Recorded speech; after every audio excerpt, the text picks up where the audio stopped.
Welcome to Virtual Learning Network. This is session number 2 of Legal Framework Governing Human Relations. In this session, basically we'll be talking about Factories Act 1948. Various topics to be covered in this session are introduction, definition, objectives of the Act, scheme of the Act, applicability of the Act, provisions and measures of the Act. So let's get started. First of all, the introduction of Factories Act 1948. Factories Act 1948 basically 1st April 1949 को implement की गई थी and it is applicable to the entire India. It was in fact extended to Dadra and Nagar Haveli, Pondicherry in 1963, to Goa in 1965 and to the state of Jammu and Kashmir in 1970. So we can conclude it is applicable all over India. Factories act was amended in different years so that जो हम आज final form देखते हैं factories act का it has been amended for almost like 5 to 6 times. It was amended in 1949, then in 1950, then again in 1954, 56, 76 and finally in 1989.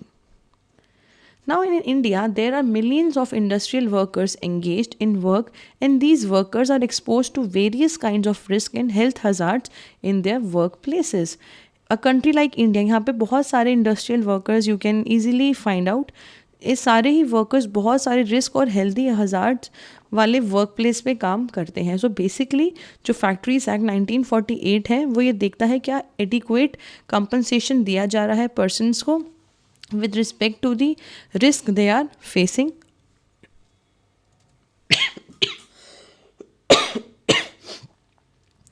Even though there are stringent measures to enforce safety, a large number of industrial accidents occur every year resulting in loss of life और disablement of the workman.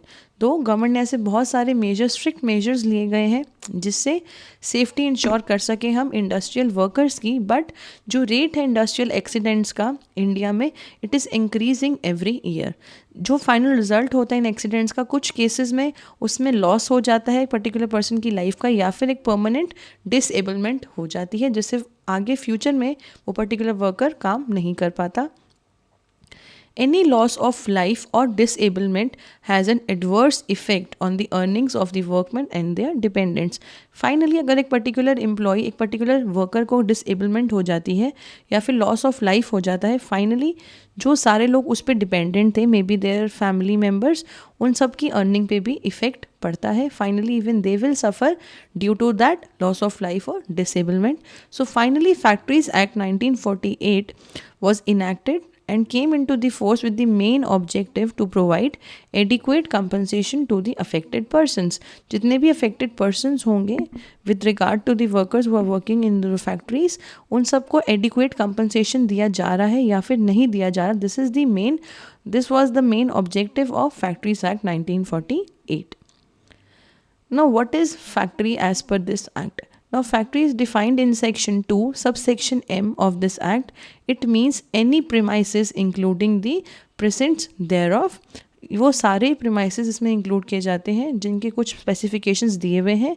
First, whereon 10 or more workers are working or were working on any day of the preceding 12 months and in any part of which a manufacturing process is being carried on with the aid of power or is ordinarily so carried on. So basically ऐसा particular concern जहाँ पे 10 के 10 से ज़्यादा workers काम कर रहे हैं या फिर ऐसी जगह जहाँ पे काम किया जा रहा है for more than 12 months या फिर एक ऐसा कंसर्न जहाँ पे मैन्युफैक्चरिंग प्रोसेस है या फिर एक ऐसा प्रोसेस है जिसमें पावर की यूटिलाइजेशन की जा रही है. इन सारे ही केसेस में पर्टिकुलर बिजनेस कंसर्न फैक्ट्री की तरह ट्रीट किया जाएगा in case of factories act 1948.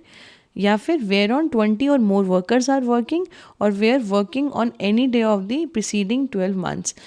20 या 20 ज़्यादा वर्कर्स होंगे and if they are working on any day of the preceding 12 months और किसी भी पर्टिकुलर पार्ट में मैन्युफैक्चरिंग प्रोसेस किया जा रहा है without the aid of power में भी हो सकता है वहाँ पे पावर का यूज़ नहीं हो रहा. Even in that case it will be considered as factory.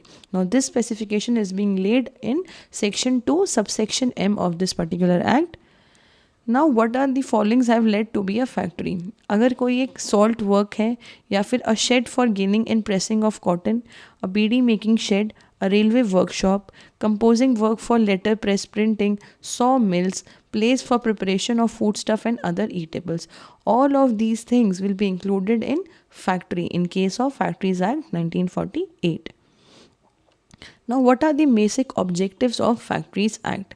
Now, it basically the main motive जो main objective था इस concern इस एक्ट का वो ये था कि जितने भी वर्कर्स वर्कमैन काम कर रहे हैं एक ऑर्गेनाइजेशन में एक फैक्ट्री में उन सब के इंटरेस्ट को हम प्रोटेक्ट कर सकें to protect the interest of the workman. Then it ensures better working conditions in the work place. एक वर्कर को अच्छा वर्किंग एनवायरनमेंट मिले, वर्किंग कंडीशंस जो है अच्छी हो उस फैक्ट्री में, वो वर्क प्लेस में, ये ऑब्जेक्टिव है बिजनेस कंसर्न का. Then it prevents the employers from taking undue advantage on workmen because of their weaker bargaining powers. So basically ये employers, it prevents the employers, अगर कोई भी undue advantage एक particular employer ले रहा है employee का, हो सकता है suppose एक employee बहुत ज़्यादा need में था work की, उसको accordingly compensation तो 10,000 मिलना चाहिए था but he is getting 5-6,000, that employer is exploiting that particular employee. In that case that particular employee can be protected under the Factories Act 1948. This act regulates the condition of employment of young persons and women. जब कोई एक particular young person या women एक particular factory में काम कर रहे होंगे तो किस तरीके का एनवायरनमेंट होना चाहिए, कंडीशंस ऑफ एम्प्लॉयमेंट कैसी होनी चाहिए, all these things are also taken care by this act. It provides for safe and healthy working condition inside the factories. Factory में एक सेफ और हेल्दी वर्किंग कंडीशंस दी गई हों, इनको इंश्योर करना भी इस एक्ट का मेन मोटिव है. Then it requires the employer to take certain minimum steps for the welfare of the workers. Workers की इम्प्रूवमेंट के लिए एम्प्लॉयर्स को जो भी सर्टेन स्टेप्स लेने चाहिए, दिस एक्ट इंश्योर्स कि वो स्टेप्स सारे लिए जा रहे हैं या फिर नहीं लिए जा रहे. It ensures uniformity in the number of working hours and leave with wages. ये एक्ट बेसिकली ये भी इंश्योर करता है कि जितने घंटे एम्प्लॉयज़ को काम करना चाहिए वो उतने घंटे ही काम कर रहे हैं, या फिर दे आर बीइंग एक्सप्लॉइटेड, या फिर जो वेजेस हैं उनको पेड लीव्स भी मिल रही हैं या फिर नहीं मिल रही. Now the scheme of this act. Basically this act consists of 120 sections and 3 schedules. Schedule 1 contains list of industries involving hazardous process. तो Schedule 1 में basically सारी industries की list दी हुई है, प्लस जितने भी procedures हैं जो hazardous हो सकते हैं, जिनसे हमें harmful effects हो सकते हैं, वो सब industries की list दी हुई है Schedule 1 में. Then we have Schedule 2 is all about the permissible level of certain chemical substance in work environment. तो Schedule 2 है, उसमें बेसिकली परमिसिबल लेवल बताया गया है कि पर्टिकुलर केमिकल सब्सटेंस को हम उस लेवल तक ही यूज़ कर सकते हैं वर्किंग एनवायरनमेंट में. देन Schedule 3, इस शेड्यूल में बेसिकली हम ये बात करते हैं कि कौन कौन सी ऐसी डिजीज़ हैं जो पर्टिकुलर कंसर्न में हो सकती हैं. Then applicability of the act. अब ये एक्ट कहाँ कहाँ पे एप्लीकेबल है, कहाँ कहाँ पे इन एक्ट को फॉलो किया जाएगा. Basically it is applicable to all of the factories using power and employing 10 or more workers, and if not using the power, employ 20 or more workers on any day of the preceding 12 months. So basically अगर 10 employees हैं so it is be considered as a factory अगर वो powers के use से काम कर रहे हैं, और अगर 20 एम्प्लॉयज़ हैं और विदाउट पावर काम कर रहे हैं, in that case they will also be treated as a factory. Now factory specially notified under section 85 of the factories act by the state government और union territories. Now the provisions of the act. First of all the facilities and the convenience. Cleanliness की facility employees को, workers को देनी चाहिए एक factory में. Disposal of the waste and effluents. Proper एक organization होना चाहिए, ऑर्गेनाइजेशन में प्रॉपर फैसिलिटीज़ होनी चाहिए so that there is easy disposal of waste. Then ventilation and temperature. Suffocating environment नहीं होना चाहिए एक फैक्ट्री में, प्रॉपर वेंटिलेशन होना चाहिए. टेम्परेचर बिल्कुल ऑप्टिमम मेंटेन होना चाहिए, ऐसा नहीं है कि वहाँ बहुत ज़्यादा गर्मी या बहुत ज़्यादा ठंड होती है. देन परमिसिबल लिमिट्स होनी चाहिए डस्ट की और फ्यूम्स की. आर्टिफिशियल ह्यूमिडिफिकेशंस अगर हैं तो even that could be a concern. Over crowding नहीं होना चाहिए, यानी बहुत सारे एम्प्लॉयज़ एक ही जगह काम कर रहे हैं. लाइटनिंग प्रॉपर होनी होनी चाहिए, लाइसेंसिंग ली गई है पर्टिकुलर प्रोडक्ट्स की या फिर नहीं, even this is like the main concern of factories act. Then no young people should be allowed in dangerous machine. एक पर्टिकुलर एज अटेन करने के बाद ही workers can be like used for using that dangerous machine. अगर एक particular person बहुत young age का है, उसे यंग पर्सन को डेंजरस मशीन्स यूज़ करने नहीं देनी चाहिए। देन दी वेलफेयर, ऑर्गेनाइजेशन को वर्कर्स की वेलफेयर के लिए different acts, different measures ensure करने चाहिए। Then the safety, proper safety measures होने चाहिए। ऐसा नहीं है अगर एक मशीन ढंग से काम नहीं कर रही तो जब तक उस पर प्रॉब्लम नहीं आती उसको वो मशीन से वैसे ही काम चलाना है, नहीं, rather a business concern should ensure the safety of the workers, because only then employees will be motivated to do work in your organization when that employee feels that he or she is important for an organization. Then the working hours, जितने pre established set working hours दिए गए हैं उतने ही working hours workers काम कर रहे हैं या फिर नहीं। Then record of the workers, there has to be proper maintenance of the record of the workers, कितने workers कितने टाइम से कहाँ कहाँ काम कर रहे हैं, कितना घंटे काम कर रहे हैं, all those things, all these records need to be maintained. Then certifying of the workers, annual leave workers को जो मिलनी है वो प्रॉपर मिल रही है या फिर नहीं मिल रही। Then special provisions with regard to notification of accident, diseases and etcetera should also be given time to time. Then measures of the act. Now basically there are three measures followed by this act: health measure, safety measure and welfare measure. Health measure, basically when we talk about it, is basically related to the health of a particular person, a particular worker who is working in a factory. Then the safety, ऐसा तो नहीं accidental rates बहुत ज़्यादा हो रहे हैं, जो machine है वो प्रॉपरली यूज़ नहीं हो पा रही, maybe it is defective. Then the welfare measure, workers को ओवरऑल वेलफेयर के लिए एक बिजनेस कंसर्न को एफर्ट्स लेने चाहिए। Now let us try to understand all of these measures in detail. First of all the health measure. जब हम health major की बात करते हैं उसमें वेरियस अलग अलग आस्पेक्ट्स हैं जो एक फैक्ट्री में इंश्योर करने होते हैं। First is the cleanliness, proper साफ़ सफाई होनी चाहिए एक फैक्ट्री में। देन डिस्पोजल का एक अच्छा ऑप्शन होना चाहिए, there has to be proper system for the disposal. Ventilation का ऑप्शन होना चाहिए, टेम्परेचर जो है बिल्कुल अप्रोप्रिएटली मेंटेन होना चाहिए। डस्ट एंड फ्यूम बहुत ज़्यादा नहीं होना चाहिए that a person may be is unable to breathe properly there.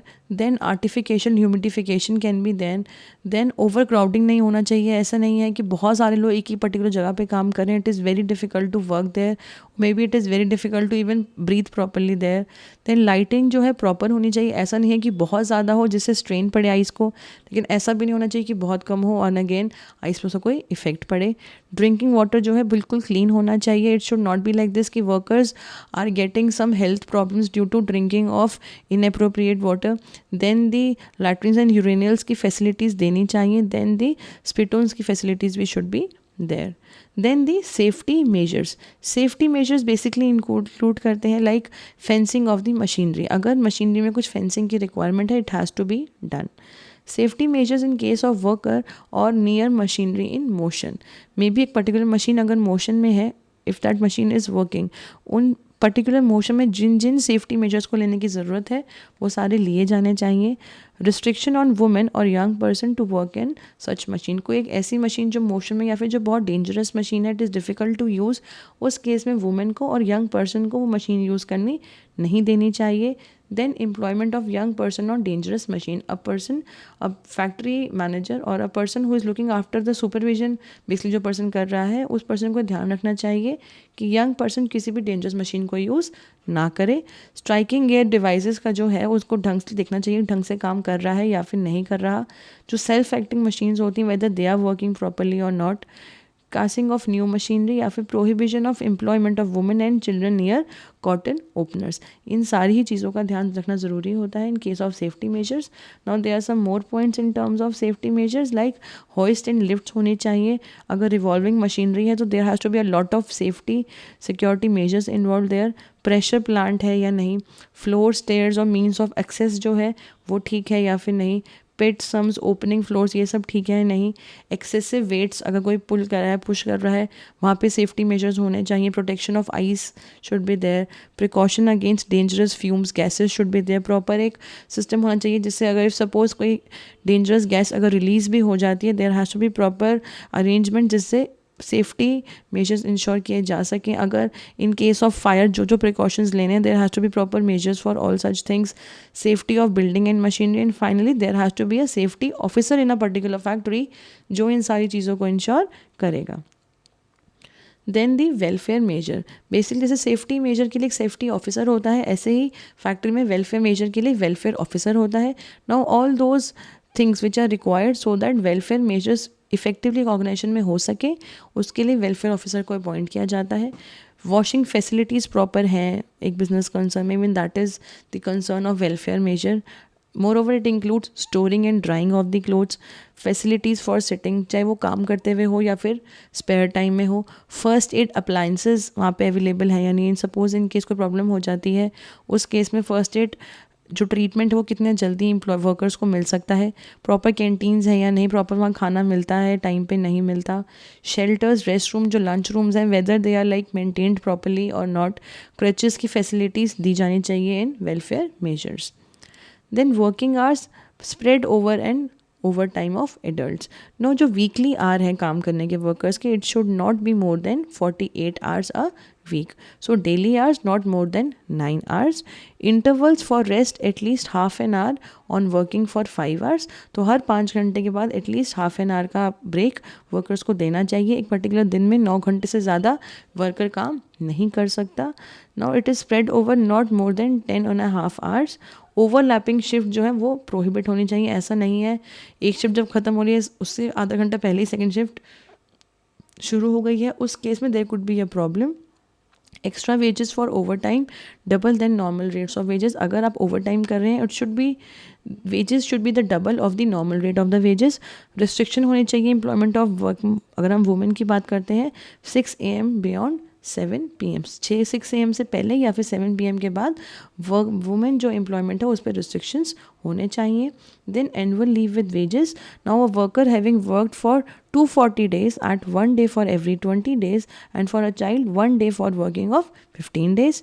Accumulation of leave for 13 days is possible in annual leave with wages. Then section 92 to 106, it basically talks about the offences and the penalties.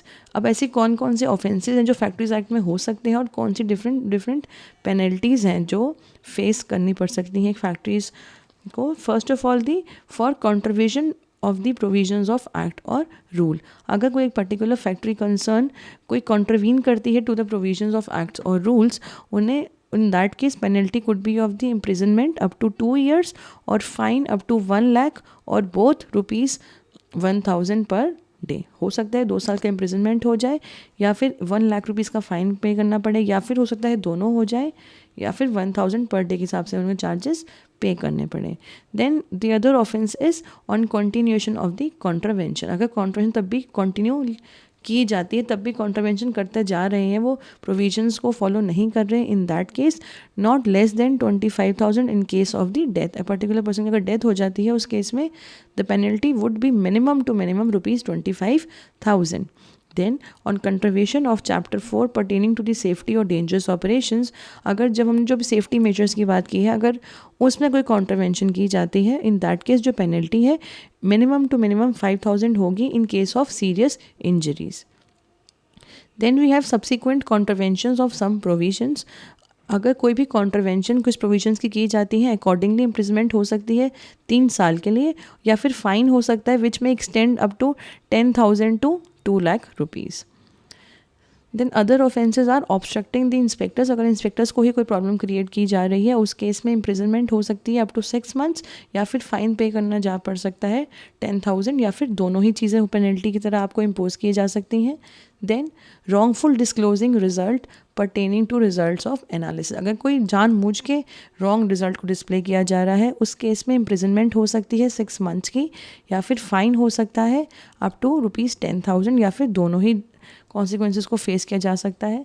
Then for contravention of the provisions of section 41B, 41C and 41H pertaining to the compulsory disclosure of information by occupier, specific responsibility of occupier और right of workers to work, imminent danger, उस case में imprisonment हो सकती है 10 years की, या फिर if when the contravention continuous for 1 year, या फिर इम्प्रिजमेंट हो सकती है 7 ईयर्स के लिए with fine up to ₹2 lakh, and on continuation fine हो सकता है ₹5,000 पर डे के हिसाब से. Now, these are some of the questions for your own practice. First, explain the applicability of the Factories Act 1948. Factories Act 1948 कहाँ कहाँ पे applicable है. Then you need to define factory in respect to Factories Act 1948. जब हम Factories Act 1948 की बात करते हैं, ऐसी कौन कौन सी चीज़ें हैं जिन्हें हमें दिमाग में रख के डिफ़ाइन करना होता है कि पर्टिकुलर कंसर्न फैक्ट्री है या फिर नहीं है. That's all about this session. Thank you.